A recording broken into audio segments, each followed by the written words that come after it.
Assalamualaikum warahmatullahi wabarakatuh. Selamat siang dan salam sejahtera untuk kita semua.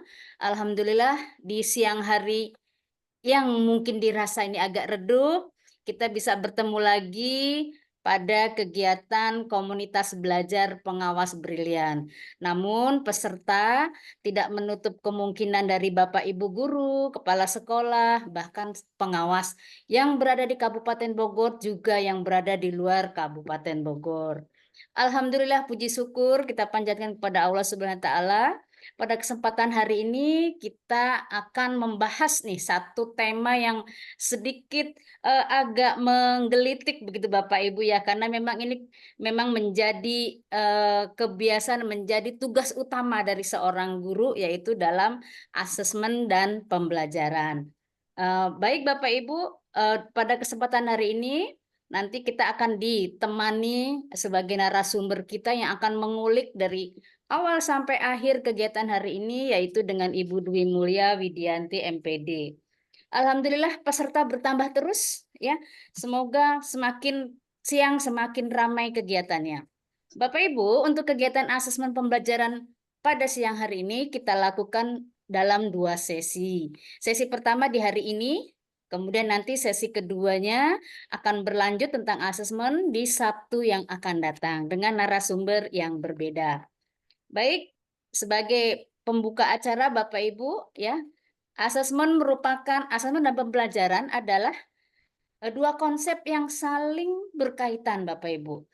Baik berkaitan dalam di dunia pendidikan maupun di dalam kegiatan pembelajaran. Keduanya merupakan bagian integral dari proses belajar mengajar yang saling mendukung satu sama lain Bapak Ibu. Asesmen dan pembelajaran merupakan dua sisi mata uang jika kita ibaratkan gitu, yang saling bersamaan. Asesmen tidak hanya menjadi akhir dari sebuah pembelajaran, tetapi juga merupakan awal dari siklus pembelajaran yang baru.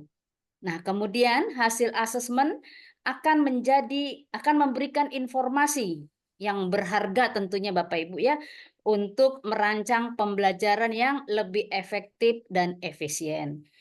Untuk mengetahui lebih lanjut, lebih dalam, dan bahkan lebih intens lagi tentang asesmen, tentunya asesmen yang menyenangkan bagi kita semua, mari kita sama-sama mendengarkan paparan langsung dari narasumber kita.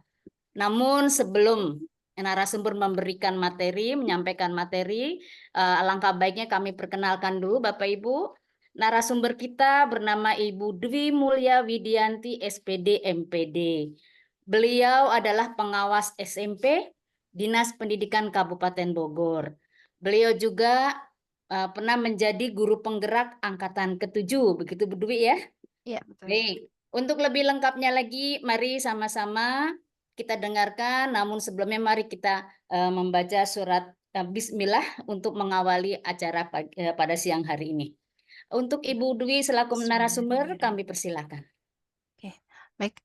Terima kasih Ibu Ayu yang sudah memberikan kesempatan. Bismillahirrahmanirrahim. Assalamualaikum warahmatullahi wabarakatuh. Robi sohli sadri wa yassirli amri wa hlul 'uqdatam min lisani yafqahu qawli amma ba'du. Yang saya hormati para pengurus Kombel Pengawas Brilian Kabupaten Bogor, yang saya hormati Bapak Ibu peserta webinar, yang di sini mungkin ada beberapa pengawas ya rekan saya, kemudian ada juga mungkin dari kepala sekolah, tidak lupa juga yang saya hormati dan saya banggakan Bapak Ibu guru. Eh, Alhamdulillahirabbil alamin ya, puji syukur kita panjatkan kehadirat Allah Subhanahu wa taala karena berkat limpahan rahmatnya kita diberikan nikmat sehat ya pada hari ini sehingga kita bisa bersilaturahmi dalam kegiatan webinar komunitas belajar brilian. Tidak lupa salawat serta salam kita curah limpahkan kepada junjungan kita Nabi besar Muhammad SAW. Bapak Ibu, Alhamdulillah ya pada kesempatan ini saya diberikan kepercayaan untuk menjadi narasumber di komunitas belajar untuk menyampaikan materi tentang asesmen. Ya, sebetulnya asesmen itu bukan merupakan suatu yang langka bagi Bapak Ibu semua, bukan merupakan sesuatu yang baru ya. Tentunya eh, yang namanya asesmen itu merupakan bagian tupoksi dari Bapak Ibu guru yang memang sehari-hari dilaksanakan, mulai dari merancang asesmen, melaksanakan pengolahan hasil asesmen sampai ke proses pelaporannya. Jadi di sini mungkin lebih tepatnya kita berdiskusi ya, kita saling sharing, kita saling berbagi ya. Kalau kata bahasa Sundanya, saya sanes bade mamatahan ngojai kameri ya, artinya bukan mau mengajarkan orang yang sudah bisa berenang untuk belajar berenang. Ya saya yakin Bapak Ibu semua sudah lebih memahami karena memang merupakan tupoksi dari Bapak Ibu sekalian ya, Bapak Ibu guru khususnya yang memang sehari-hari dilaksanakan. Baik Bapak Ibu, mungkin sebelum saya memaparkan materi ya, sebagai pembuka, mungkin ya sebagai pembuka, apa sih yang Bapak Ibu bayangkan ketika harus melaksanakan suatu asesmen? Misalnya nanti di bulan Desember akan melaksanakan asesmen sumatif akhir semester. Apa yang ada dalam bayangan Bapak Ibu? Mungkin ada yang mau menyampaikan dulu pendapatnya? Enggak Bapak Ibu? Sambil kita berkenalan, apa yang ada dalam bayangan Bapak Ibu ketika harus melaksanakan suatu asesmen pembelajaran?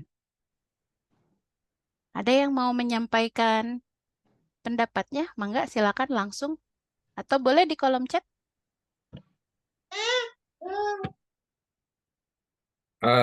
Assalamualaikum. Waalaikumsalam warahmatullahi Waalaikumsalam wabarakatuh. warahmatullahi wabarakatuh. Bu Ayu udah mam. Siap. Alhamdulillah, Alhamdulillah. Bapak. Sehat, Bapak Ji. Alhamdulillah. Rencana gambarnya. Ah, ya. Oke, Ada Pak Ji gambarnya. baik Bapak Ibu. Kembali lagi mungkin tadi mangga silahkan yang mau memberikan pendapat atau komentar boleh di kolom chat ataupun boleh langsung apa yang ada dalam bayangan Bapak Ibu ketika akan melaksanakan suatu asesmen. Oke, ada yang menjawab ini Bu Epa di kolom chat membuat soal. Mungkin ada yang lain? Kesiapan murid mungkin ya Bu Dwi ya. Ya, kesiapan murid. Ada lagi? Iya. Oke, Bu Erna menjawab kisi-kisi. Oke, baik. Ada lagi?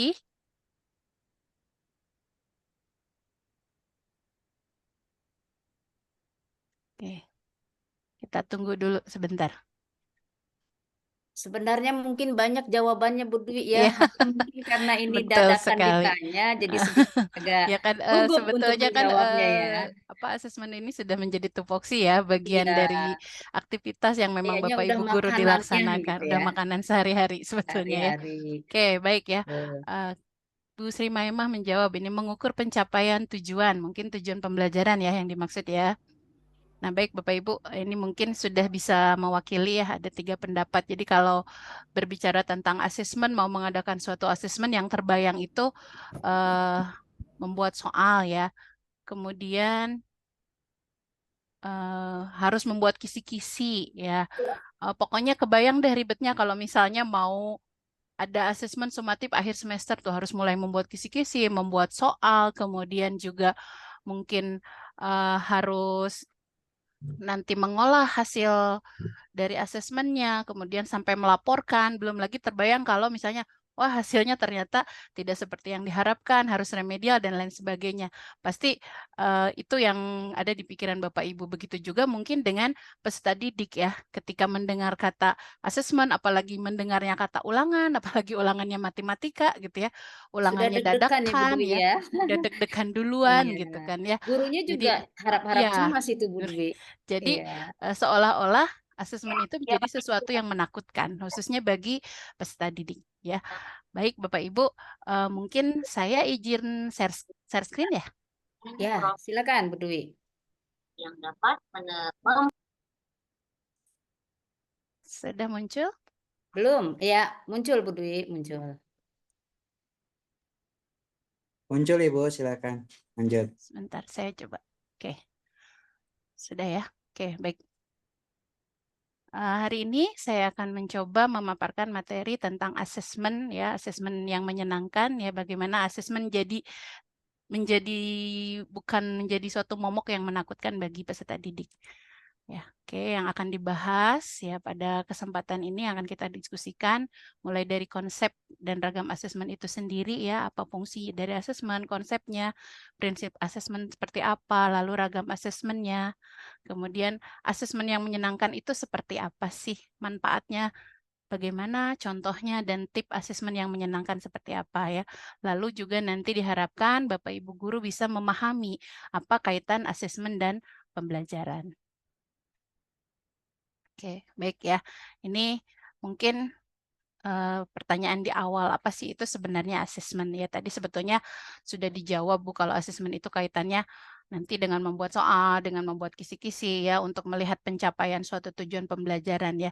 Kita lihat apa itu sebenarnya asesmen ya. Jadi asesmen itu sebetulnya adalah proses pengumpulan dan pengolahan informasi yang ini tidak berdiri sendiri ya. Asesmen itu tentunya ketika kita merancang proses pembelajaran itu di situ juga ada kita merancang asesmennya. Jadi tidak berdiri sendiri, di mana proses pengumpulan dan pengolahan informasi ini tentunya untuk mengetahui capaian dari perkembangan murid ya, untuk mengetahui seberapa efektif proses pembelajaran yang sudah dilaksanakan. Nah, nanti pada akhirnya hasil dari pengolahan informasi, hasil asesmen ya, hasil pengolahan asesmen ini informasinya bisa kita gunakan lagi untuk memperbaiki rancangan pembelajaran, di mana tujuan akhir dari asesmen ini adalah untuk mengetahui kebutuhan belajar murid ya. Seperti yang ada dalam Permendikbud nomor 21 tahun 2022 ya tentang standar penilaian pendidikan pada pendidikan PAUD ya, pendidikan dasar dan pendidikan menengah. Ya, dikatakan bahwa asesmen adalah proses pengumpulan dan pengolahan informasi untuk mengetahui kebutuhan belajar dan capaian atau hasil belajar dari peserta didik. Ya, jadi sudah jelas di sini yang tadi saya sampaikan bahwa tujuan akhirnya adalah untuk mengetahui kebutuhan belajar dan capaian perkembangan atau hasil belajar dari peserta didik. Asesmen ini dapat menggunakan berbagai teknik ya ataupun berbagai instrumen penilaian yang tentunya bisa disesuaikan dengan tujuan belajar yang ingin kita capai. Gitu ya. Jadi kan kalau selama ini mungkin pada umumnya yang banyak digunakan asesmennya dalam bentuk misalnya tes tertulis gitu kan ya. Padahal banyak sekali ragam dan teknik ya instrumen penilaian yang bisa dilakukan. Nah, untuk prinsip asesmen. Prinsip asesmen itu yang pertama adalah berkeadilan, objektif, dan edukatif. Berkeadilan di sini artinya pendidik melakukan penilaian yang tidak bias oleh latar belakang, oleh identitas, ataupun kebutuhan khusus dari peserta didik.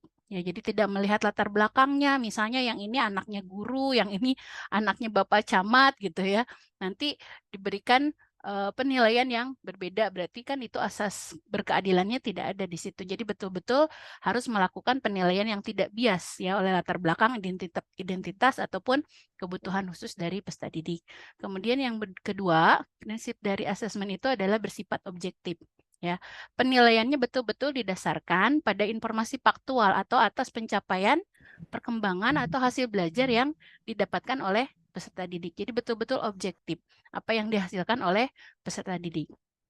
Kemudian prinsip yang ketiga dari asesmen adalah edukatif, ya, di mana penilaian yang dilakukan itu hasilnya bisa digunakan sebagai umpan balik, baik itu bagi peserta didik, baik bagi gurunya maupun bagi orang tuanya, untuk meningkatkan proses pembelajaran dan hasil belajar. Ya. Kemudian selanjutnya saya lanjut ke bagaimana sih cara mengetahui bahwa pembelajaran itu efektif untuk mencapai tujuan pembelajaran. Nah, tadi sebetulnya sudah disinggung ya di depan bahwa asesmen itu tidak berdiri sendiri, tapi berkaitan erat dengan proses kegiatan pembelajaran. Ya, tentunya untuk mengetahui ketercapaian dari tujuan pembelajaran adalah dengan dilakukannya asesmen pembelajaran. Ya, jadi memang asesmen pembelajaran ini wajib kita laksanakan ya dalam suatu proses pembelajaran untuk mengukur sejauh mana ketercapaian dari tujuan pembelajaran. Oke. Untuk bentuk penilaian hasil belajar, saya rasa Bapak Ibu semua sudah tahu ya ketika mulai digulirkannya kurikulum Merdeka, ya kita mengenal ada asesmen formatif dan ada asesmen sumatif, ya. Bahkan mungkin sebelumnya kita mengenal juga ada asesmen diagnostik, ya. Nah, asesmen formatif ini kan asesmen yang tujuannya untuk memberikan informasi atau umpan balik bagi peserta didik, ya, baik bagi guru untuk memperbaiki proses pembelajaran. Sedangkan kalau asesmen sumatif ini asesmen yang dilakukan untuk memastikan ketercapaian tujuan pembelajaran. Ya, berbeda dengan asesmen formatif, asesmen sumatif ini menjadi bagian dari perhitungan penilaian di akhir semester, ya di akhir tahun pelajaran ataupun di akhir jenjang. Kalau asesmen formatif tidak masuk ke penilaian tidak digunakan untuk penilaian di akhir semester maupun di akhir jenjang ataupun di akhir tahun ajaran. Jadi asesmen formatif ini tujuannya adalah untuk memberikan informasi atau umpan balik yang fungsinya adalah untuk memperbaiki proses belajar. Nah, untuk asesmen formatif itu sendiri ini bisa dilaksanakan di awal pembelajaran, di dalam proses pembelajaran maupun di akhir pembelajaran. Nah, asesmen di awal pembelajaran ini yang mungkin awalnya dikenal dengan asesmen diagnostik. Hanya mungkin secara bahasa ya, yang namanya diagnostik itu kan artinya mendiagnosa. Kalau mendiagnosa itu biasanya harus dilakukan oleh seorang ahli ya. Kalau misalnya mendiagnosa penyakit kan itu harus dilakukan oleh dokter gitu. Jadi kalau asesmen diagnostik ini ada banyak pro kontra ya di awal bahwa memang harus dilakukan oleh seorang ahli gitu kan ya. Kemudian kalau pakai ahli berarti kan harus mengeluarkan biaya yang cukup banyak ya. Akhirnya ada penyederhanaan ya sehingga disebut dengan asesmen di awal pembelajaran. Sebetulnya asesmen diagnostik pun ada yang kognitif, ada yang non kognitif. Ya, jadi asesmen di awal pembelajaran ini tujuannya adalah untuk mengetahui kesiapan peserta didik untuk mempelajari suatu materi ajar dan mencapai tujuan pembelajaran yang direncanakan. Nah, kemudian asesmen di dalam proses dan akhir pembelajaran ini untuk mengetahui perkembangan peserta didik dan sekaligus pemberian umpan balik yang cepat. Di sini saya kasih sedikit catatan bahwa asesmen formatif yang dilaksanakan di akhir pembelajaran ini bukan untuk mengukur tujuan pembelajaran akhir. Ya, misalnya kalau mungkin dalam pelajaran matematika, tujuannya adalah memahami operasi bilangan bulat. Nah, nanti tujuan itu diturunkan lagi ke indikator. Misalnya salah satunya indikatornya adalah memahami operasi penjumlahan. Nah, di akhir pembelajaran dilaksanakan tentang tes formatif yang penjumlahan. Berarti kan itu bukan mengukur ke tujuan akhir, baru ke tujuan salah satu bagiannya saja, ke indikatornya saja. Atau misalnya dalam mapel IPA, peserta didik memahami tentang organisasi kehidupan. Kemudian pada satu pertemuan baru belajar tentang sel. Di akhir pembelajarannya diadakan asesmen formatif tentang sel. Nah, itu kan berarti baru satu indikator dari tujuan pembelajaran. Jadi asesmen formatif yang di akhir itu bukan untuk mengukur tujuan akhir dari pembelajaran, tujuan pembelajaran yang akhir gitu. Nah, untuk asesmen sumatif, asesmen ini dilakukan pada akhir lingkup materi atau dilakukan sekaligus ya 2 atau lebih tujuan pembelajaran atau juga di akhir semester sesuai dengan pertimbangan dari pendidik ya, dari Bapak Ibu guru ataupun kebijakan dari satuan pendidikan. Khusus untuk asesmen pada akhir semester itu sifatnya pilihan ya, jadi tidak wajib. Dikembalikan lagi ke pertimbangan pendidik dan kebijakan dari satuan pendidikan. Kemudian asesmen sumatif ini digunakan untuk menentukan kelanjutan proses belajar peserta didik ya di kelas ataupun di jenjang berikutnya. Jadi fungsinya tadi untuk menentukan kenaikan kelas ataupun untuk menentukan kelulusan ya. Kemudian asesmen sumatif ini juga dapat menggunakan berbagai teknik dan instrumen yang beragam. Tidak hanya berupa tes ya, tidak hanya tes tertulis saja, tapi juga bisa menggunakan teknik observasi misalnya atau performa ya. praktik, menghasilkan produk, melakukan proyek ya, ataupun portofolio ya, dan teknik-teknik lainnya. Nah, untuk penilaian sumatif ini, pencapaian hasil belajar peserta didik ini dilakukan dengan membandingkan ya pencapaian hasil belajar dengan kriteria ketercapaian tujuan pembelajaran atau yang mungkin lebih dikenal dengan KKTP. Ya, jadi membandingkannya nanti dengan KKTP. Oke, baik ya Bapak Ibu. Itu tadi tentang ragam dari asesmen. Nah, lalu apa sih itu asesmen yang menyenangkan? Tadi di awal sedikit sudah saya jelaskan bahwa bagi kebanyakan peserta didik ketika harus menghadapi asesmen itu jadi sesuatu yang menakutkan. Nah, bagaimana kita bisa menciptakan suatu suasana belajar yang positif, yang menyenangkan bagi peserta didik, ya tanpa ada rasa takut. Ya, tentunya salah satu hal yang berpengaruh adalah pada asesmennya. Ketika kita menyusun, merencanakan asesmen yang menyenangkan, tentunya akan membantu menciptakan suasana belajar yang positif dan tidak menakutkan bagi peserta didik ya. Asesmen yang menyenangkan itu bisa menggunakan berbagai metode asesmen yang lebih kreatif dan variatif. Jadi tadi tidak hanya terbatas pada tes tertulis saja ya. Mungkin bisa menggunakan game edukatif misalnya ya, atau misalnya dengan menggunakan kuis interaktif ataupun menggunakan permainan gitu ya. Nah, kemudian asesmen yang menyenangkan ini tentunya dilaksanakan. Punten ada dubbing ini. Oke, baik. Masih kedengaran ya dubbingnya? Masih jelas suaranya? Bu Ayu, punten. Oke. Iya baik Ibu, ya. masih jelas Ibu, dilanjut. Tadi kan ada yang masuk, jadi sedikit dubbing gitu. Oke, baik. Ya, lanjut. Lanjut ya.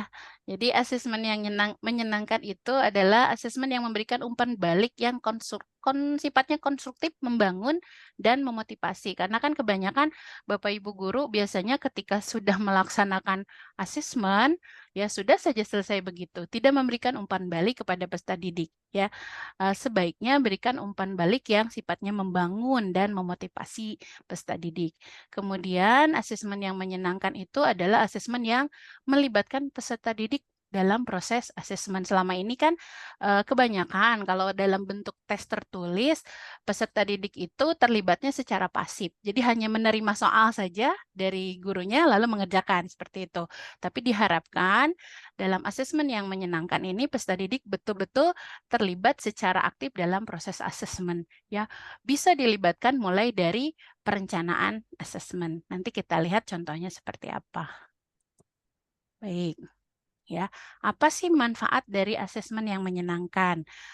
Tentunya satu manfaat yang dari asesmen yang menyenangkan yang pertama adalah bisa meningkatkan motivasi belajar dari peserta didik. Karena tadi kita kan mencoba membangun proses pembelajaran yang tanpa dihantui oleh rasa takut.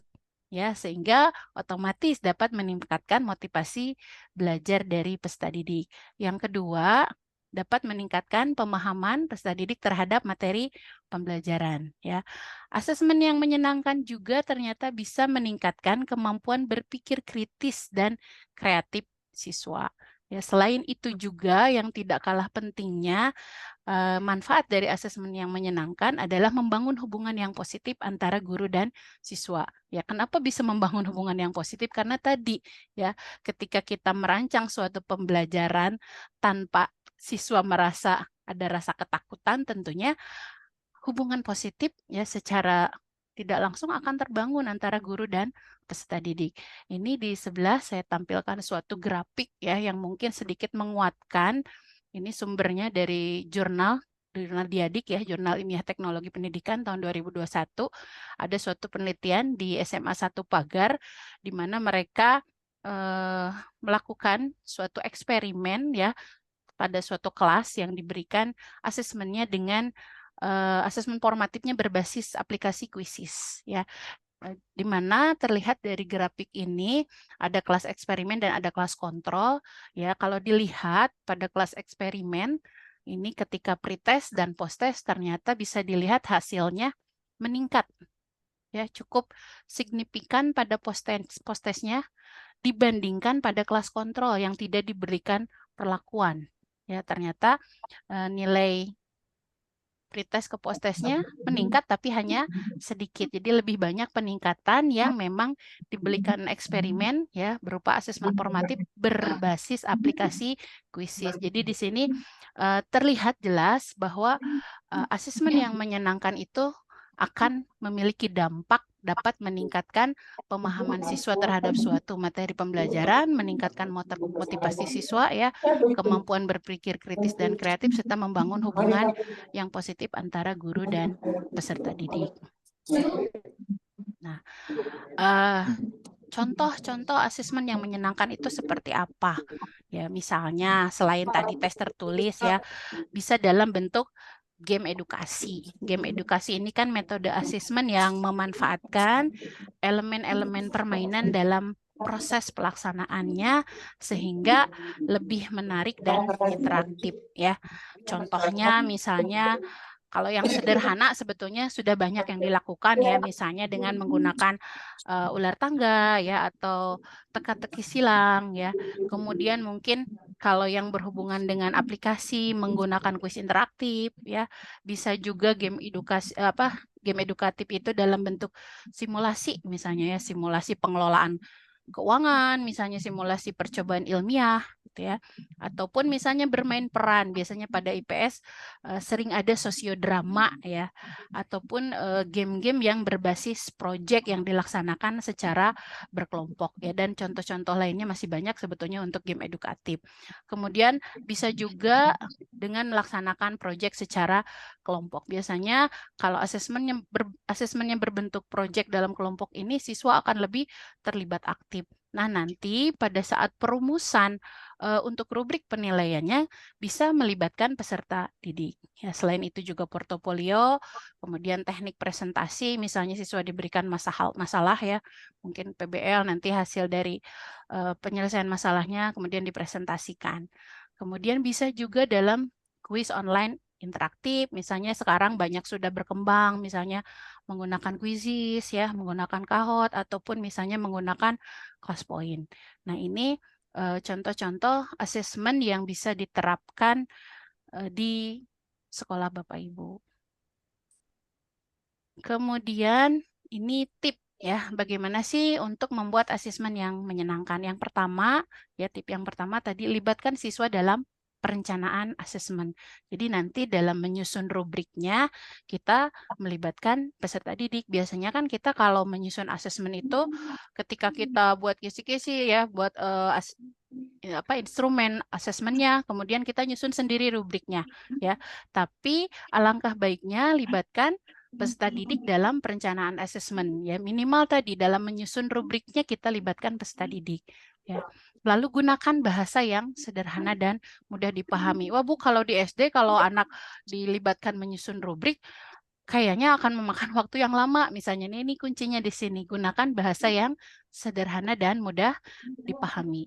Kemudian berikan umpan balik yang spesifik dan jelas. Jadi setiap asesmen yang kita laksanakan, kalau kita sudah olah hasilnya, ya ini berikan umpan balik kepada peserta didik. Ya, jangan hasilnya disimpan aja, cuma dimasukkan ke daftar nilai selesai. Ya, justru yang dibutuhkan oleh peserta didik adalah umpan baliknya. Tuh, ya, karena dari umpan balik itu peserta didik jadi tahu ke depannya harus seperti apa. Ya. Lalu yang selanjutnya rayakan keberhasilan siswa. Nah, ini yang juga sering dilupakan ya, walaupun misalnya hanya sekedar lewat ucapan kata ya, memberikan pujian misalnya kepada peserta didik setelah melaksanakan asesmen ya. Kadang-kadang ini sering dilupakan, atau misalnya dengan memberikan bintang ya. Jadi hal-hal sederhana, tapi sebetulnya ini sangat berarti bagi peserta didik. Nah, Bapak Ibu, di sini tadi saya jelaskan bahwa salah satu tip menyusun asesmen yang menyenangkan adalah melibatkan siswa dalam perencanaan asesmen. Ya. Oleh karena itu saya akan mencoba menjelaskan nanti ke rubrik ya. Nah, sebelum ke rubrik, kita lihat dulu pendekatan dalam menentukan kriteria ketercapaian dari tujuan pembelajaran atau KKTP. Berdasarkan PPA ya, kalau kita baca di PPA, Pedoman Pembelajaran dan Asesmen, bahwa metode yang bisa kita gunakan adalah bisa menggunakan kriteria, bisa juga menggunakan rubrik, ya bisa menggunakan skala interval ataupun bisa menggunakan presentase. Yang pertama, ya, opsi yang pertama adalah dengan menggunakan deskripsi kriteria.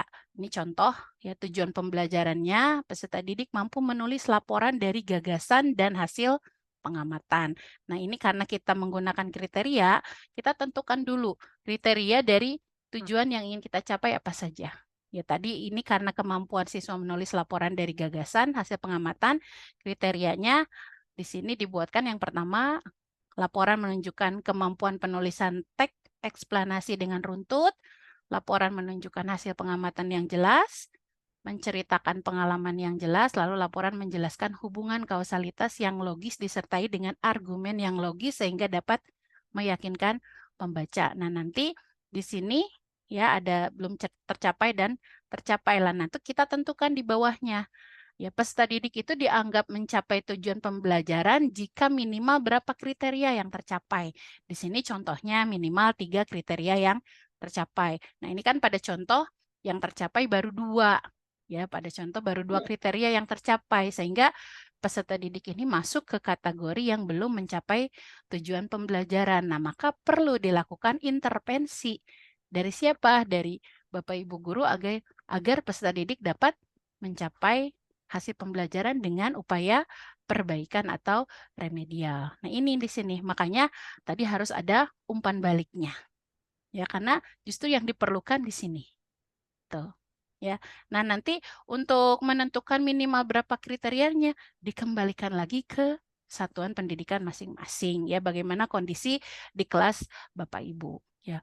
Atau misalnya di kelas Bapak Ibu misalnya sudah lebih tinggi levelnya, misalkan minimal 4 kriteria, berarti semua kriterianya harus tercapai baru dikatakan bisa mencapai tujuan pembelajaran. Ini tergantung dari kondisi di sekolah masing-masing. Itu yang opsi yang pertama. Nah, ini opsi yang kedua dengan menggunakan rubrik. Ya, tujuan pembelajarannya ini masih sama, tapi ini sistemnya dengan menggunakan rubrik. Kriterianya, ada isi laporannya, dan ada penulisannya. Lalu di rubriknya ada yang baru berkembang, layak, cakap, dan mahir. Nah, nanti yang dikatakan baru berkembang itu seperti apa, yang layak seperti apa, cakap seperti apa, mahir seperti apa. Nah, ini nanti dijelaskan. Nah, nanti sama untuk menentukannya. Peserta didik dianggap sudah mencapai tujuan pembelajaran misalnya kalau untuk kedua kriteria tadi sudah mencapai minimal di tahap cakap misalnya.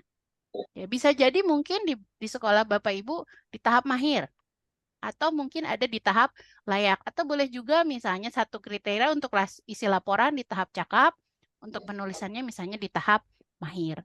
Ya, ini sekali lagi disesuaikan dengan kondisi di sekolah Bapak Ibu masing-masing. Ya.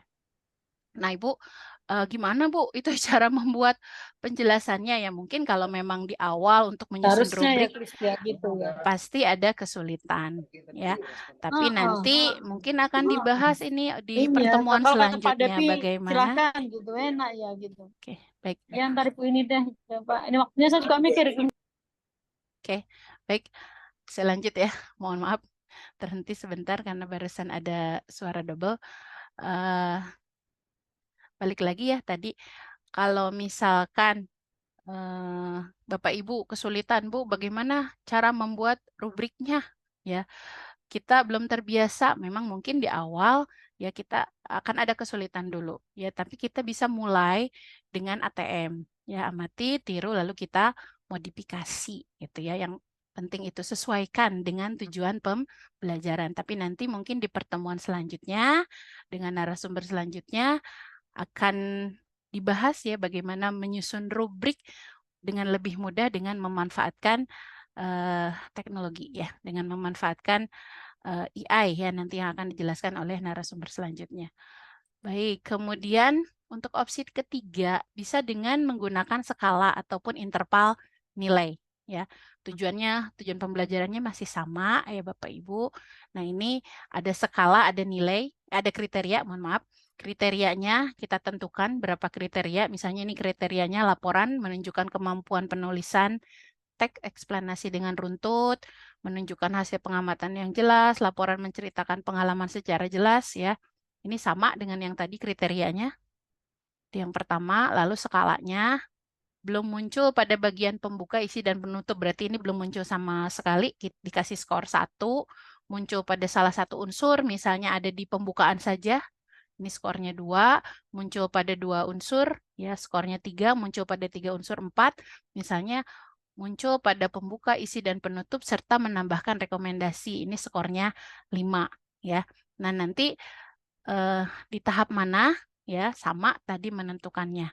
Ya, ini nanti tinggal checklist aja. Ya, nilai dari peserta didik tinggal di checklist di kolom-kolom yang sudah ada skalanya. Oke, ini juga sama, masih menggunakan skala interval ya, opsi yang ketiga, hanya ini intervalnya sudah ditentukan ya berupa bobot nilai ya dalam skala 5 ya, skala 5. Nah, ini kita tentukan misalnya untuk 0, interval 0 sampai 20. Kalau belum mencapai, pendidik menanyakan ke peserta didik tantangan yang mereka hadapi. Di sini peserta didik masih perlu remedial ya untuk mempelajari kembali seluruh kriteria. Nah, ini nilainya 0 sampai 20. Kalau misalnya belum mencapai tujuan perlu remedial ya, tapi mempelajarinya sebagian besar kriteria. Ini nilainya di 21 sampai 40. Begitu selanjutnya. Misalnya kalau sudah mencapai tujuan pembelajaran dan tantangan yang lebih berarti adanya pengayaan, ini poinnya sudah di 81 sampai dengan 100. Ini dengan menggunakan skala interval. Atau bisa juga dengan opsi yang keempat, yaitu dengan menggunakan presentase. Ya. Ini sebagai contoh nih di sini ada seorang pendidik mengajar bahasa Indonesia ya pada fase C. Ya. Fase C itu berarti kelas 5, kelas 6 ya. Di mana pada fase C ini misalnya terdapat 4 tujuan pembelajaran. Pada masing-masing tujuan pembelajaran terdapat 5 kriteria atau indikator pembelajaran. Sehingga dalam satu fase mempunyai 20 indikator atau kriteria pembelajaran. Ya, kalau misalnya peserta didik itu telah mencapai 15 kriteria pembelajaran, maka dia telah menguasai 75%. 75% dari mana? 15 dibagi 20. Ya, kalau misalnya sudah mencapai 18 kriteria, berarti 18 dibagi 20 berarti sudah menguasai 90% dari tujuan pembelajaran. Tuh. Itu opsi yang keempat menggunakan presentase. Nah, di sini mungkin tadi kan salah satu ya cara ya tip bagaimana kita menyusun asesmen yang menyenangkan adalah dengan melibatkan peserta didik. Ya, di sini mungkin saya memasukkan sedikit ya contoh ya pelaksanaan pembelajaran ya. Ini topiknya tentang permasalahan lingkungan. Ini pada pertemuan ke-1 itu ada pengantar dan diskusi kelas ya. Tujuannya adalah untuk mengenalkan siswa bagaimana berbagai permasalahan lingkungan yang relevan. Ya, hasilnya diharapkan nanti siswa dapat menyampaikan berbagai permasalahan lingkungan kepada peserta didik lainnya.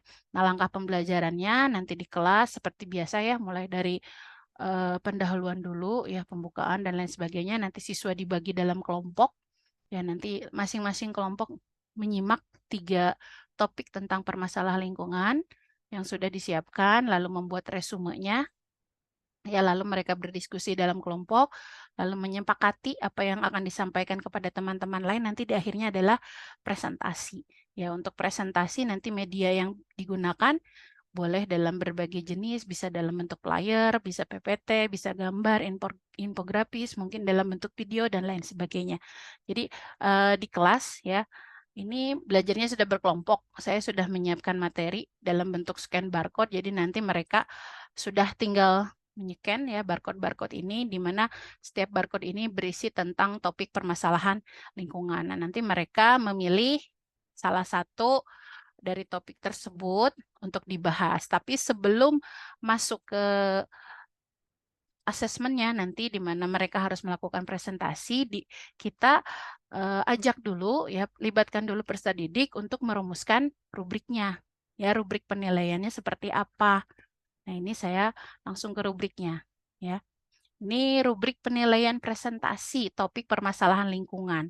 Nah, untuk yang dilihat ya ini dibobotkan ya. Nah, tapi sebelum kita libatkan peserta didik, tentunya kita harus sudah punya draftnya dulu. Ya, jadi jangan kosongan. Ya, kalau kosongan nanti akan memakan waktu yang banyak. Tapi kita buat dulu draftnya, nanti baru diskusikan dengan peserta didik. Ya, kalau misalnya peserta didik sudah menyetujui dan tidak keberatan, berarti kita gunakan rubriknya. Tapi kalau misalkan nanti ada masukan, atau misalnya ada merasa siswa yang harus ditambahkan, atau mungkin ada yang harus dikurangi, nah itu disepakati dulu bersama. Jadi betul-betul kita melibatkan peserta didik dalam proses perencanaan asesmennya. Jadi dalam pembuatan rubriknya kita libatkan peserta didik. Ini contohnya ya. Yang kriteria yang pertama yaitu konten dan pemahaman materi. Ini nanti bobotnya 30%. Lalu yang kedua struktur dan organisasinya 25%. Yang ketiga adalah keterampilan penyampaiannya pada saat presentasi ini 25%.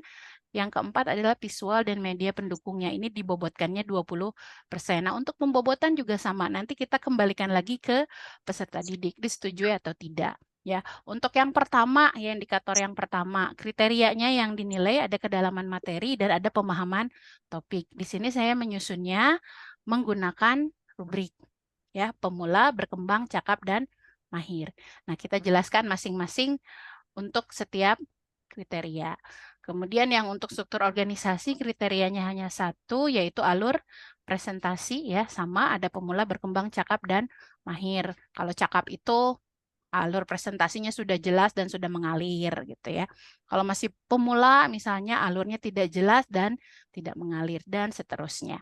Kemudian untuk indikator yang ketiga ya keterampilan penyampaian, ini bobotnya 25%, kriterianya adalah kejelasan penyampaian. Sama ya, ketika penyampaiannya sangat jelas dan sangat mudah dimengerti, berarti itu sudah dikatakan ada di tahap mahir.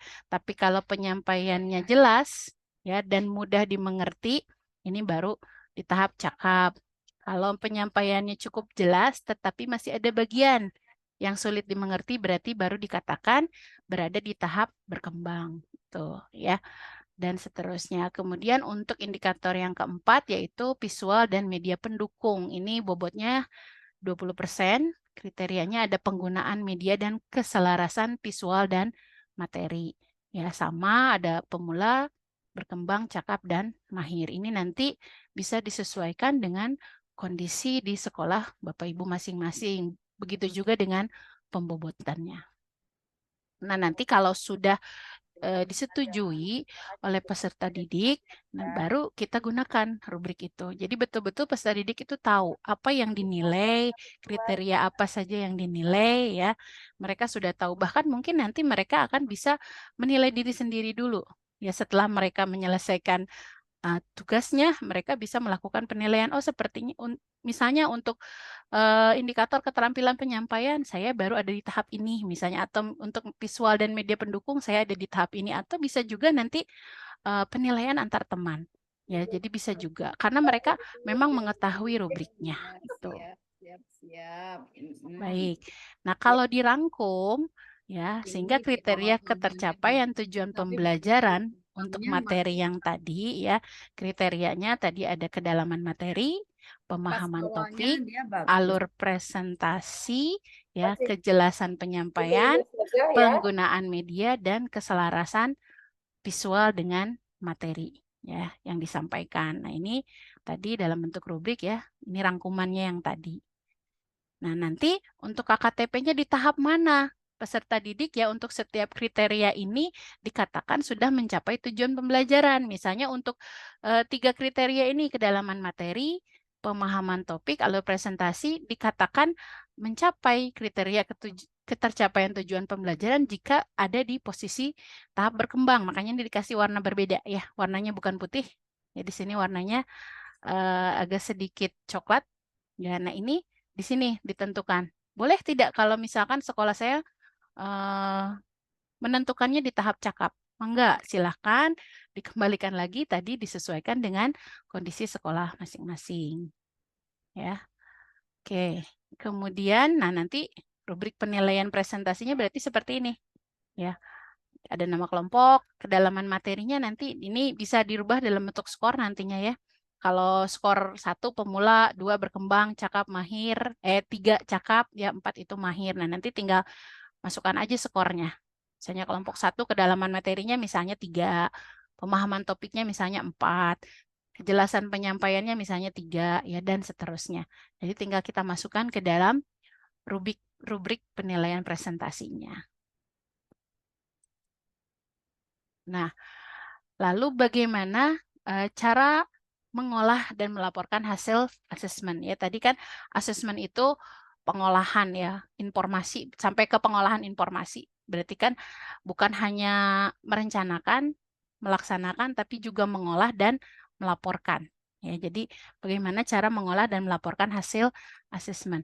Nah, untuk pengolahan hasil asesmen ini dilakukan dengan menganalisis secara kuantitatif maupun kualitatif terhadap hasil asesmen. Ya, hasil asesmen untuk setiap tujuan pembelajaran diperoleh melalui data kualitatif. Ya, kualitatif berarti tadi dari hasil amatan atau rubrik ya, maupun data kuantitatif berupa angka. Ya. Nah, yang penting harus diperhatikan di sini ya, jangan sampai lupa ini Bapak Ibu guru, jangan mencampur perhitungan dari asesmen formatif dan asesmen sumatif. Ya, karena asesmen formatif dan sumatif itu memiliki fungsi yang berbeda. Asesmen formatif itu bertujuan untuk memberikan umpan balik pada proses pembelajaran, ya. Sehingga asesmen formatif tidak menjadi penentu ataupun pembagi untuk nilai akhir. Ya, yang dijadikan nanti dilaporkan di rapot itu adalah dari hasil asesmen yang sumatif. Ya. Ini contoh ya pengolahan hasil asesmen dalam satu tujuan pembelajaran. Ya, misalnya contoh tujuan pembelajarannya menyelidiki ragam sumber energi yang dapat dimanfaatkan di lingkungan sekitar. Ya, kriterianya yang pertama, peserta didik mampu menguraikan manfaat sumber energi dan peserta didik mampu menjelaskan ragam sumber energi alternatif. Nah, kriterianya kan berarti ada 2 ya tadi. Kriterianya ada 2, mampu menguraikan manfaat sumber energi dan mampu menjelaskan ragam sumber energi alternatif. Nah, ini dibuat dalam bentuk rubrik ya. Perlu bimbingan, cukup, baik dan sangat baik ya. Kalau belum mampu menguraikan manfaat sumber energi, berarti dia masih perlu bimbingan. Bisa menguraikan 1 manfaat, berarti kategorinya cukup. Ya, menguraikan 2 contoh manfaat berarti kategorinya baik. Kalau menguraikan lebih dari 2 contoh manfaat sumber energi berarti kategorinya sangat baik. Ya, kemudian ini untuk kriteria yang kedua juga sama. Yang mampu menjelaskan ragam sumber energi alternatif. Kalau belum mampu menjelaskan berarti masih perlu bimbingan. Ya, kalau sudah mampu menjelaskan 1 jenis sumber energi alternatif berarti kategorinya cukup. Kalau sudah mampu menjelaskan 2 ragam sumber energi alternatif berarti kategorinya baik. Ya, kalau sudah mampu menjelaskan 3 ragam sumber energi berarti ya, energi alternatif ya, berarti kategorinya masuk di sangat baik. Nah, ini rubriknya. Nah, dari rubrik ini pengolahan hasilnya seperti apa? Misalnya di sini contoh ya, contoh siswanya namanya Amar. Kriteria 1-nya baik, kriteria 2-nya cukup. Tadi kriteria 1 itu apa? Kalau baik ya, kalau baik berarti dia mampu menguraikan 2 contoh manfaat sumber energi. Maka di deskripsinya mampu menguraikan 2 contoh manfaat sumber energi. Ya. Kemudian kriteria keduanya cukup. Kita lihat lagi kriteria keduanya apa? Tadi cukup. Ya, di sini berarti menjelaskan 2 ragam sumber energi alternatif. Ya. Dan mampu menjelaskan, oke, cukup ya tadi kategorinya cukup. Kalau cukup berarti 1 ya. Mampu menjelaskan 1 ragam sumber energi alternatif. Ya, begitu juga dengan seterusnya. Misalnya Chandra, kriteria 1-nya sangat baik. Kalau sangat baik berarti dia mampu menguraikan lebih dari 2 contoh. Ya, menguraikan lebih dari 2 contoh. Kriteria 2-nya baik. Kita lihat yang kriteria kedua. Baik itu menjelaskan 2 sumber energi alternatif dan ya, serta dapat menjelaskan dua ragam sumber energi alternatif. Semuanya begitu seterusnya. Ya, jadi sama. Dilihat kriterianya. Nanti di deskripsinya tinggal melihat ke rubriknya. Kemudian selanjutnya, untuk pengolahan hasil asesmen dari beberapa tujuan pembelajaran menjadi nilai akhir. Nah, ini nanti direkap ya untuk sumatif yang dilaksanakan berapa kali. Misalnya ini dicontohkan, ada sumatif lingkup materi 1, lingkup materi 2, ya, sumatif lingkup materi 3, dan sumatif lingkup materi 4. Nanti baru ada nilai akhir. Ya, setiap sumatif ini nanti ada deskripsi disertai dengan angkanya. Ya, kita lihat. Nah, untuk pengolahannya bagaimana, Bu? Apa dirata-ratakan atau bagaimana? Nah, ini ada beberapa opsi dalam pengolahan nilai rapot. Ya, bisa dengan menggunakan pembobotan, bisa dengan menggunakan rata-rata, dan bisa juga menggunakan presentase. Nah, opsi rata-rata ini digunakan ya dengan ketentuan karakteristik materi bersifat lepas pada tujuan pembelajarannya. Artinya, satu tujuan pembelajaran tidak berkaitan dengan tujuan pembelajaran selanjutnya gitu. Jadi istilahnya bukan prasyarat. Ya, bukan prasyarat atau bukan menjadi dasar pengetahuan. Ya, jadi materinya tidak saling berkaitan. Tuh. Sedangkan kalau opsi pembobotan dan presentase ini dipilih ya dengan ketentuan materi pembelajaran bersifat progresif atau berkaitan langsung. Jadi karakteristik materi pembelajarannya berkaitan. Tujuan pembelajarannya menjadi satu dasar pengetahuan atau prasyarat untuk pembelajaran berikutnya. Ini bisa menggunakan opsi presentase ataupun opsi pembobotan. Jadi kalau rata-rata tujuan pembelajarannya tidak berkaitan satu dengan yang lainnya. Ya, misalnya kalau yang tidak berkaitan, misalnya kalau di IPA tentang sistem organ dengan misalnya apa ya? Sistem tata surya misalnya, itu kan tidak ada kaitannya di tujuan pembelajarannya. Itu boleh menggunakan opsi rata-rata. Ya, tapi kalau misalnya saling berkaitan, kita bisa memilih opsi pembobotan dan presentase. Atau misalnya kalau di matematika mungkin sebelum anak memahami tentang perkalian, tentunya harus memahami dulu penjumlahan. Berarti itu kan tujuan pembelajarannya saling berkaitan, ya. Nah, itu berarti bisa menggunakan opsi pembobotan dan presentase.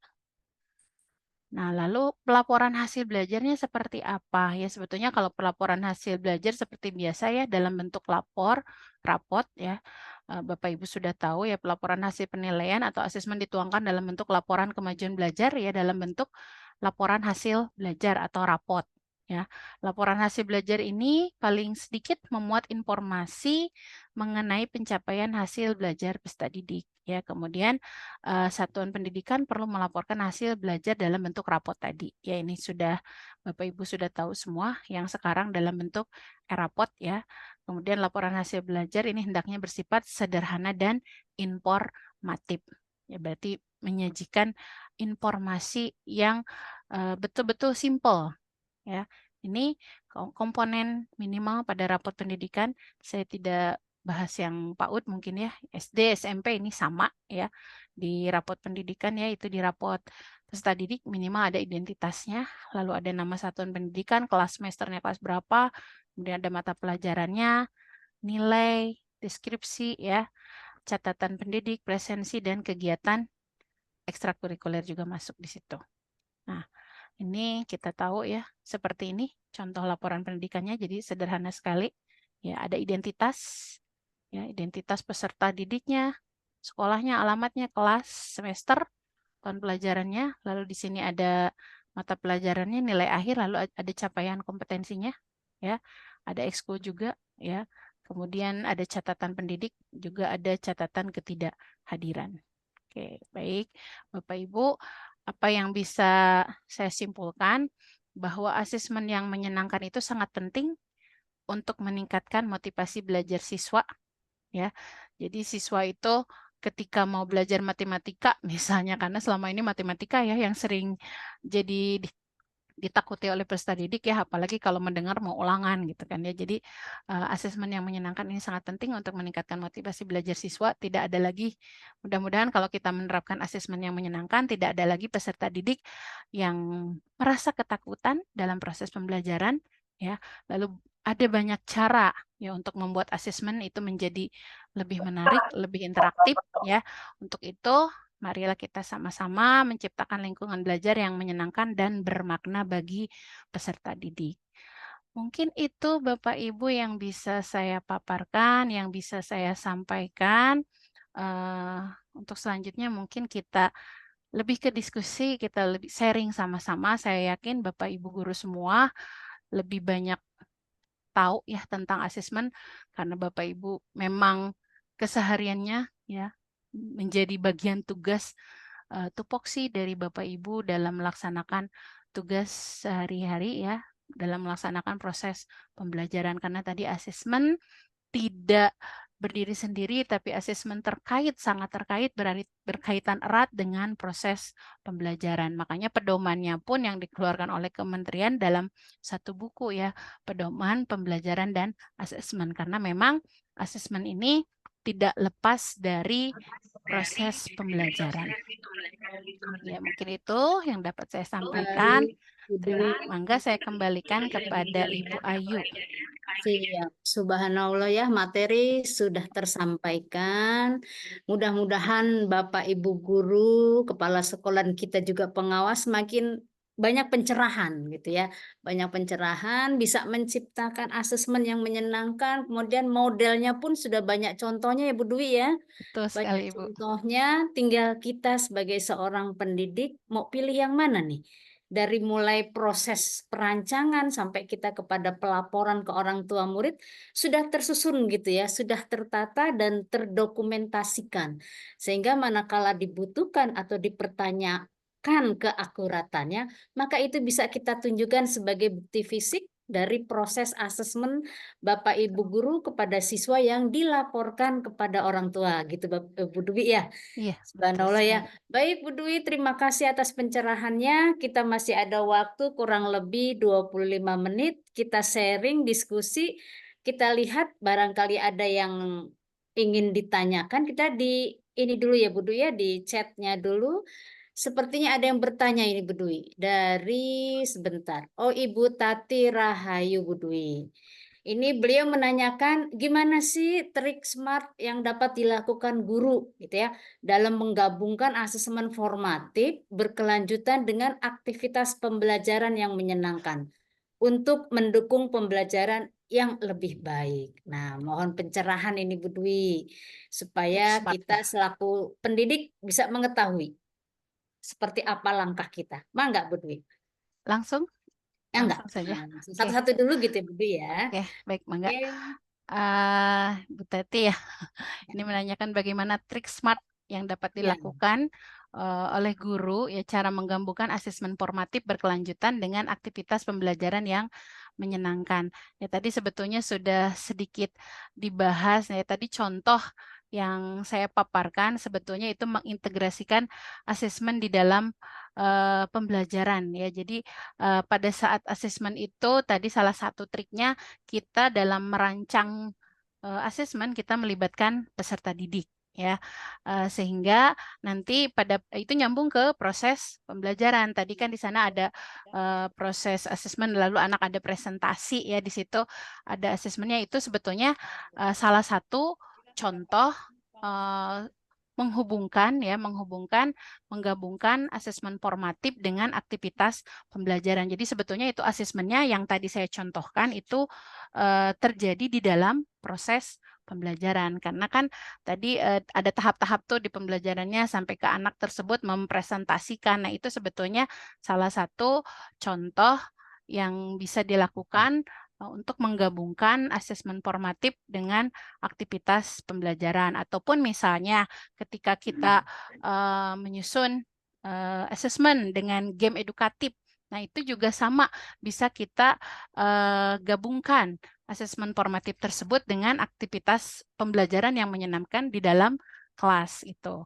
Biasanya kan anak akan lebih tertarik kalau misalkan kita melaksanakan asesmennya dalam bentuk game edukatif, misalnya tadi permainan peran aja, bermain peran, sosiodrama, itu kan biasanya dilakukannya dalam proses pembelajaran di kelas. Jadi memang otomatis ketika kita menyusun asesmen yang menyenangkan, itu kan biasanya lebih melibatkan peserta didik secara langsung.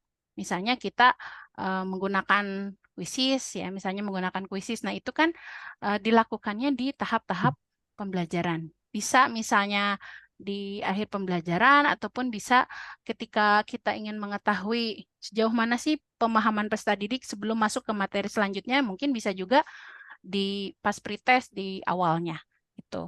Jadi biasanya memang kalau karena tadi konsepnya dari asesmen yang menyenangkan itu memang lebih melibatkan peserta didik secara aktif, memang dilakukannya pada saat proses pembelajaran. Mungkin itu salah satu contohnya, triknya ya tadi dengan menggunakan contoh game-game edukatif dalam proses pembelajaran sehingga memang pembelajaran yang tercipta itu jadi lebih menyenangkan. Gitu. Baik, Bu Dwi, terima kasih pencerahannya. Tadi memang sudah sempat disinggung ya, dipaparkan di PowerPoint-nya. Namun mungkin untuk mengetahui lebih greget lagi, mungkin ditanyakan lagi. Baik, Bapak Ibu, sebelum lanjut ke pertanyaan melalui link chat, saya hanya mengingatkan, silakan untuk mengisi presensinya di hari ini sudah ada di link chat. Silakan diisi supaya tidak tertinggal. Baik, kita lanjut, Bu Dwi. Pertanyaan melalui chat berikutnya ya. Kita lihat tadi Bu Tati sudah ada lagi di sini sebentar. Oh, bukan pertanyaan ternyata ya. Ya, ini ada pertanyaan dari Ibu Eva. Mohon maaf nanti bila ada yang terlewat. Ibu, apakah kami bisa mendapat soft copy-nya nanti akan diberikan. Begitu Bu ya, akan diberikan semua melalui link grup ini. Ya, baik, kita lanjut ke pertanyaan berikutnya. Khawatir ada yang terlewat. Mungkin Bu Dwi juga sambil melihat, barangkali saya melihatnya tidak teliti. Ya, ternyata belum ya Bu Dwi ya, di sini Ini belum ada. dari Pak Adi Manggala ya? Pak Adi, sebentar. Bapak apa Ibu? Adi Manggala Putra. Pak Adi Manggala. Ada menanyakan tentang asesmen diagnostik itu yang benar seperti apa? Mohon pencerahannya. Oh, siap. Mangga, Oke. langsung dibacakan, langsung dijawab juga oleh Bu Dwi. Oke, Mangga Bu Dwi. baik ya. Link absen ada di link ya, di link chat. Silahkan. Tuh. Asesmen diagnostik tadi sedikit sudah disinggung di depan ya, memang di awal bergulirnya kurikulum Merdeka kita mengenal adanya asesmen diagnostik ya. Sebetulnya asesmen diagnostik itu kan ada dua, ada asesmen diagnostik non kognitif, ada asesmen diagnostik kognitif. Nah, asesmen diagnostik non kognitif ini lebih kepada mengukur kecenderungan kesiapan dari peserta didik sebelum melaksanakan proses pembelajaran. Hanya tadi karena mungkin kata dari diagnostik itu ya, kalau diagnostik kan diagnosa, kalau yang mendiagnosa itu biasanya kan harus seorang ahli ya, Bapak Ibu. Oleh karena itu kan banyak terjadi pro dan kontra ya. Kemudian akhirnya ada penyederhanaan di mana asesmen diagnostik itu jadi disebut sebagai asesmen awal ya, asesmen awal pembelajaran yang lebih ke untuk mengukur sejauh mana kesiapan peserta didik untuk mengikuti proses pembelajaran. Kalau yang asesmen awal kognitifnya mungkin lebih ke untuk mengetahui sejauh mana pemahaman peserta didik biasanya prasyarat untuk sebelum memasuki materi selanjutnya. Misalnya kalau di matematika, ya asesmen awal pembelajarannya misalnya ingin mengetahui sejauh mana peserta didik sudah memahami tentang penjumlahan, misalnya operasi bilangan.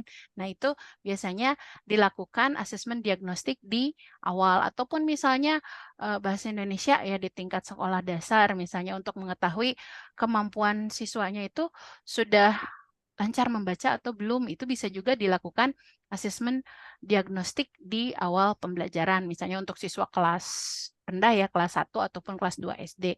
Nah, itu seperti itu yang saya ketahui tentang asesmen diagnostik. Jadi memang sebetulnya asesmen awal pembelajaran ini memang ada yang kognitif, ada yang non-kognitif. Tadi kalau yang non-kognitif lebih ke mengukur bagaimana kesiapan peserta didik untuk mengikuti proses pembelajaran. Mungkin itu Siap, Bapak Adi ya. baik. Pak Adi. Ya. Baik, bagaimana Bapak yang bertanya, apakah masih ada yang mengganjal barangkali atau ada yang ingin lebih dikulik lagi dari Bu Dwi ini misalnya. Mangga, atau mungkin sudah dirasa cukup? Pak siapa tadi ya? Pak Siapa tadi? Didi, Pak Adi Manggala. Pak Adi Adi Manggala. Manggala. Oh, katanya baik, sangat bermanfaat. Cukup, Bu, berarti. Baik, Bu Ini Dwi, juga masih ada yang share ya. ada yang Ada ini. bertanya lagi nih, Bu Dwi, punten. Enggak, Masih silakan. sanggupkah untuk menjawab? Mana ya? Masih ya, Bu ya? Baik, Bu ini Rima dari ya? Bu Rima. Ibu Rima, ya. Iya. Assalamualaikum warahmatullahi wabarakatuh. Izin tanya, Bu, jika ada siswa yang nilainya kurang, ini sering didapati nih ya, maka solusi menggunakan remedial.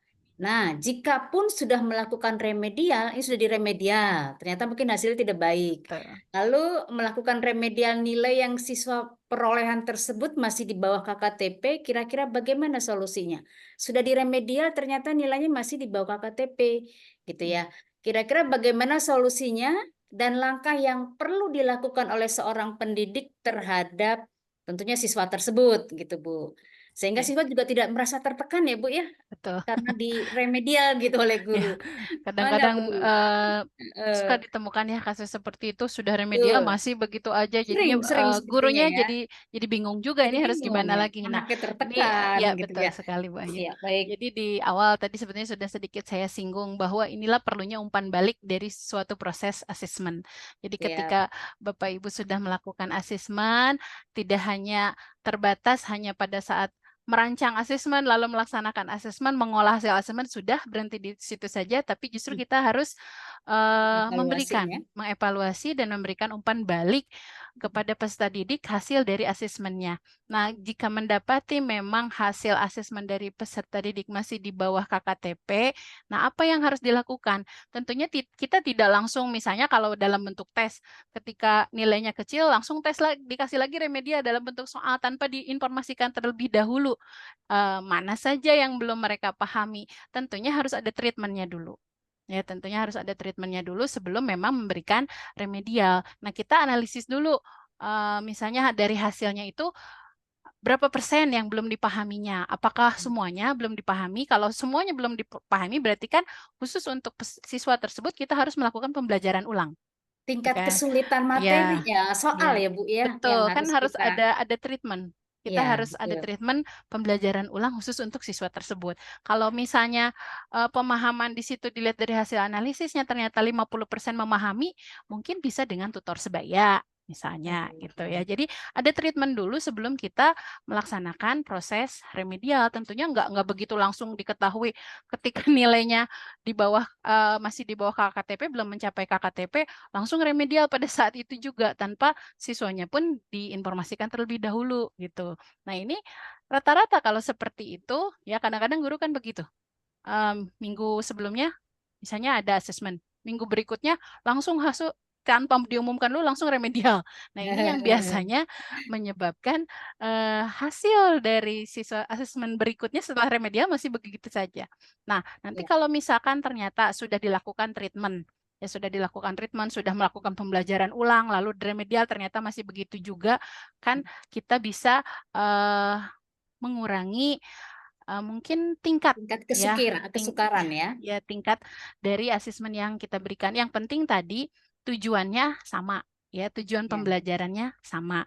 Nah, atau bisa juga dengan sistem penugasan. Itu kan nanti remedialnya tidak harus dalam bentuk asesmen ulang kembali, misalnya kalau misalnya tes kembali tidak, ya bisa dalam bentuk penugasan. Itu mungkin kalau sejauh yang saya ketahui seperti itu. Jadi memang perlu ada umpan balik itu tadi yang penting. Setelah umpan balik itu bagaimana kita melakukan treatment terlebih dahulu dari hasil pengolahan dan analisis hasil asesmennya. Baik, artinya tidak harus soal itu lagi yang kita Betul. berikan, bisa dengan langkah lain gitu ya. Bisa dengan tadi Ibu sampaikan mungkin dengan tugas begitu ya. Atau mungkin jumlah soalnya yang kita kurangi begitu ya Bu ya. Jadi ada treatment, ada Ada langkah si treatmentnya guru dulu. ya Iya, untuk betul. mengembangkan Iya. remedial ini. Ini di Begitu sini nih Ibu. Bu Dwi Yus di chat Oh, menambahkan ya. siap. Jadi ada remedial teachingnya dulu, ya remedial learning, baru diadakan remedial testnya. Jadi seperti yang tadi saya jelaskan. Jadi Siap, umpan baliknya betul. dulu, kita lakukan treatment dulu, baru nanti ada remedial testnya. Tesnya. Baik, terima kasih Bu Dwi. Ini Bu Dwi dua-dua, Ibu Dwi Yus dan Bu Dwi Mulia. Baik, Bapak Ibu mungkin ada lagi kah yang ingin ditanyakan atau ada yang terlewat? Kita lihat dulu. Bu Rima, bagaimana tadi Bu Rima ya? Nanya. Sudah Bu sepertinya. Rima, sudah cukup tadi Bu Rima ya? Iya. Baik, masih adakah Bapak Ibu Atau yang ingin mungkin ada ditanyakan? yang mau resen secara Raisen langsung, ya, mangga silahkan boleh. kita Tidak harus kita melalui chat. diskusi, kita berbagi saling sharing. Raisen juga kelihatannya belum ada ya Bu Dwi ya? Iya. Belum ada. Chatnya sudah terjawab semua, Ibu Dwi, berarti kita sudah bisa menyimak dengan baik kelihatannya ini. Nanti besok pagi mungkin bisa kita terapkan oleh Bapak Ibu guru nih khususnya diterapkan pada kegiatan di sekolahnya masing-masing. Nanti insya Allah untuk materi kami berikan gitu Bu Dwi ya, diberikan Iya, di dalam betul. grup. Nanti disampaikan semua, Ya, mengingatkan nanti kembali untuk absensi. Oh ada untuk Resen materi Bu. nanti saya sampaikan lewat pengurus Pengurus Pombel. ya. Baik, Ya. nanti pengurus Ini Pombel yang meneruskan. ada Bu Dwi Yus yang resign Bu Dwi. Ya, silakan Bu Dwi Iya, Yus. mangga silakan Ibu. Mungkin ingin memberikan penguatan Mangga pula atau ada yang mau masukannya Ibu. ditanyakan. Silakan Bu. Baik, masih ini ya. Siap. Teman, luar biasa ya pembelajaran kita hari ini. Ya. Saya akan menekankan tentang remedial tadi ya. Remedial itu nggak ujuk-ujuk begitu selesai asesmen, kita periksa pekerjaan anak-anak, belum mencapai KKTP, lalu dilakukan remedial dengan memberikan tes. Tentunya remedial ini ada gurunya, pengajarnya ada remedial teaching, siswanya, pembelajarnya, peserta didiknya itu remedial learning. Setelah berproses remedial teaching dan remedial learning, barulah dilakukan remedial test. Betul. Remedial itu kesabaran guru kan terbatas ya, hingga diberikan keleluasaan remedial maksimal 2 kali. Maksimal 2 kali. Jadi yang pertama itu bobotnya sama dengan di soal yang ada. Kalau sudah remedial 1 enggak mencapai KKTP, lakukan treatment lagi, baru ada remedial yang kedua. Remedial kedua ini bobotnya akan diturunkan dari remedial yang pertama. Terima kasih, sukses untuk semuanya. Kembali kasih. Belajar Kembali terus kasih. kita ya. Bu Dwi, terima Baik. kasih Terima kasih penguatannya. Bu Dwi untuk Sudah. penguatannya ya. Jadi betul tadi yang sudah saya sampaikan, memang harus ada proses dulu ya, tidak langsung setelah melakukan satu asesmen langsung remedial ya, tidak langsung tes lagi, tapi betul harus ada treatment ya dari hasil umpan balik yang kita berikan, kita lakukan dulu remedial teaching ya, siswanya remedial learning, baru kita adakan kembali untuk remedial testnya. Terima kasih Bu Dwi untuk penguatannya, sangat bermanfaat. Iya, terima kasih subhanallah ya materi begitu pencerahannya sangat luar biasa sehingga nanti Bapak Ibu guru dalam menerapkannya sudah nggak ragu lagi nih Bu Dwi ya, sudah nggak Betul. ragu lagi, sudah ada SOP-nya, tinggal kita berliterasinya. Seperti apa literasi kita, nah pemahamannya pun sesuai dengan apa yang kita lakukan sehingga di sekolah dalam KBM kita sudah tidak salah langkah lagi. Seperti itu. Bapak Ibu guru, terima kasih Bu guru hebat, Bapak Ibu kepala sekolah hebat, Ibu Bapak pengawas hebat. Alhamdulillah tidak terasa ini ya, waktu terus bergulir walaupun masih ada sedikit lagi nih waktunya mau kita lanjut atau mau bagaimana Bu Dwi? Ini sebentar saya lihat chat lagi, barangkali ada yang chat. Oh, ternyata hanya menyatakan absensi. Silakan di absen di link absennya yang sudah dikirim ulang oleh pengurus Kombel pengawas Brilian. Bogor, Jawa Barat. Bapak Ibu, sekali lagi mengingatkan untuk absensi silakan diulang kembali. Yang belum mengisi. Baik, bagaimana jika tidak ada pertanyaan lagi, maka kami akan menyimpulkan untuk materi di sore hari ini. Kita periksa lagi barangkali Bu Dwi untuk chatnya. Khawatir ada yang tertinggal. Seperti tidak ada ya Bu? Iya, sudah. Tidak ada. Berarti sudah terjawab pula semuanya. Nanti jika ada yang masih penasaran, boleh silahkan melalui grup WA, silahkan sampaikan atau ingin japri langsung ke pemateri hari ini, sore ini silahkan. Jadi kita akan memfasilitasi apa yang ditanyakan oleh para peserta di komunitas belajar brilian, pengawas brilian Dinas Kabupaten Bogor. Baik, Bapak Ibu, tidak terasa waktu sudah sore. Saya bergabung tapi nggak aktif ya, karena kebetulan Ada suara. double kegiatan. Iya. Seperti tidak bertanya ya, hanya dubbing saja ini. Seperti Enggak, saya dubbing. tidak bertanya. Saya kebetulan aktif ikut, tapi tidak bisa secara aktif terlibat. Iya, iya Pak. Ya, siap Pak Ketua, siap. Terima kasih bisa saya sampaikan disimpulkan untuk hari ini Pak Ketua bahwa beliau menghadiri namun karena ada double kegiatan jadi tidak on kamera. Peserta hari ini ada 75 peserta, alhamdulillah subhanallah ini banyak, tergolong banyak. Semoga di Sabtu yang akan Jumat yang akan datang dubbingnya. Semoga di Bu Binda. Senyum dulu dong, senyum dan semangat ya. Sepertinya banyak yang dubbing. Ya hebatnya pengawas seperti itu, ya memiliki telinga yang banyak, mata yang banyak, sehingga kegiatan double-double. Baik, kita tutup saja. Saya sampaikan ulang bahwa peserta hari ini 75 peserta yang diikuti oleh Bapak Ibu guru SD, SMP, Bapak Ibu kepala sekolah SD, SMP, dan ada juga yang dari Bandung tadi saya lihat itu ya. Ada yang dari Bandung. Jadi subhanallah ini menjangkau ke beberapa daerah di luar Kabupaten Bogor. Ini suatu kebanggaan. Semoga Sabtu yang akan datang, Jumat yang akan datang peserta bertambah dan wilayah jangkauannya juga semakin luas. Subhanallah, terima kasih untuk narasumber Ibu Dwi Mulya dan juga untuk pengurus yang telah memfasilitasi kegiatan ini bisa berlangsung dengan lancar dan dukungan dari cuaca hari ini cukup mendukung, alhamdulillah, sehingga kegiatan terselenggara dengan baik sampai pada akhir yang telah kita tentukan yaitu pada pukul 15, walaupun saat ini masih kurang sedikit. Dari saya selaku pembawa acara atau moderator menutup kegiatan hari ini dengan permohonan maaf yang sebesar-besarnya jika ada kesalahan. Terima kasih. Billahi taufiq wal hidayah. Wassalamualaikum warahmatullahi wabarakatuh. Ibu mohon maaf, mungkin bisa untuk dokumentasi bersama Oh iya, dulu. sebelumnya dokumentasi. Silakan Bu Hartini atau Pak Ridwan Pak bisa Ridwan. minta tolong untuk Dokumentasi layar screenshot. pertama. Pak Ridwan. Mungkin bisa dibuka dulu. Kameranya mohon di-on-kan. Kameranya. Kita akan senyum-senyum dulu. Kita berpose sebagai pelaporan bahwa kita sudah melakukan kegiatan ini. Bagaimana Pak Ridwan? Bisakah?